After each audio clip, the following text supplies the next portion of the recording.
Racketeering and bribery in an investigation that covers nearly a decade.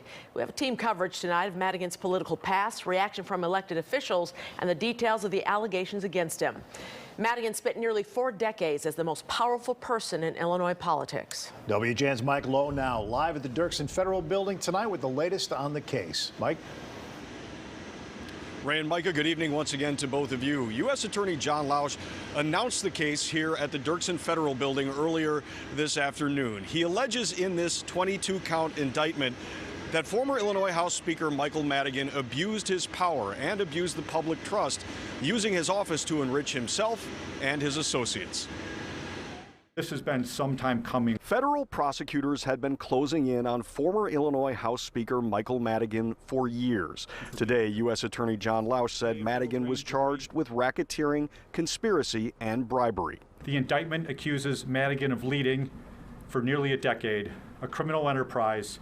Today, a grand jury returned a 106-page, 22-count indictment alleging Madigan was the boss of a criminal organization they call the Madigan Enterprise, which the indictment alleges existed simply to preserve and enhance Madigan's political power and financial well-being, and accused the once powerful House Speaker of soliciting and receiving bribes and unlawful personal financial advantage from persons and parties having business with the state of Illinois and the city of Chicago.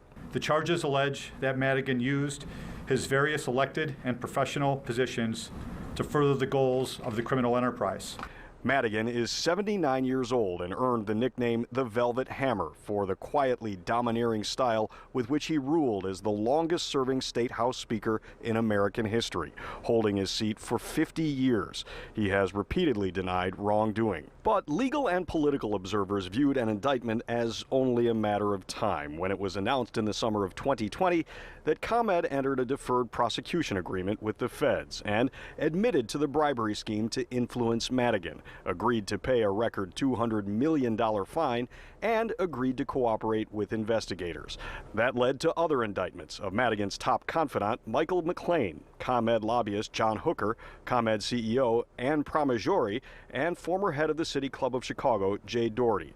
McLean was indicted on separate charges today as Madigan's co-defendant, with prosecutors saying he carried out illegal activities on Madigan's behalf. Today may be the darkest day in Illinois government history.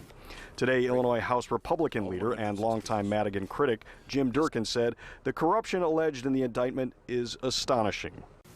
The depth of this corruption that's alleged in the indictment is truly breathtaking.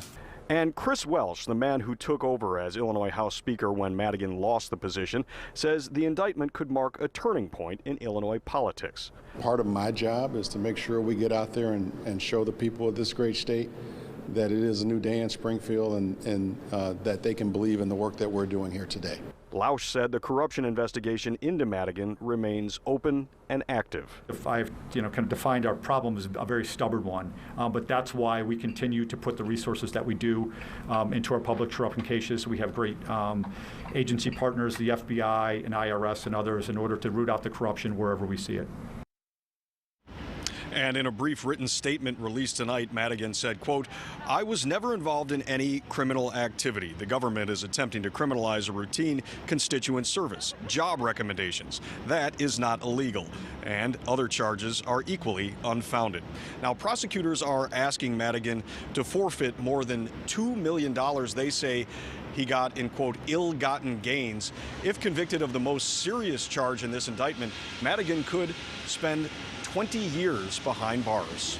Reporting live outside of the Dirksen Federal Building in the Loop, Mike Lowe, WGN News. Thank you, Mike. And